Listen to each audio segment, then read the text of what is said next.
Test क्रिकेट्रु सन्यास नेले भारतीय cricketer Virat Kohli. Social media platform Instagram रे एने सूचना देले किंग कोहली। रोहित शर्मा को परे अवसर घोषणा कले विराट। 36 वर्षीय कोहली ऑस्ट्रेलिया गस्तरे बॉर्डर गावस्कर ट्रॉफी खेलुथुबार नजर आसिथिला, जेउठी भारत 5 मैच विशिष्ट सीरीज रे 1-3 स्कोर रे हारि जाइथिला।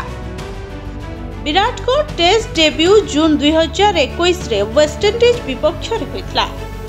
कोहली सेतबळे प्रथम पाली रे 4 एवं द्वितीय पाली रे 15 रन करथिले।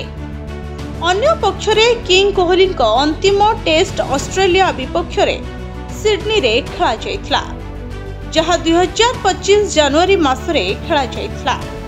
एही अंतिम मैच रे कोहली प्रथम पाली रे 17 एवं द्वितीय पाली रे 6 रन करथिले।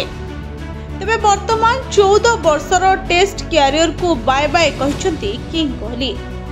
टेस्ट रे 123 मैच खेली 9230 रन करिसंती विराट।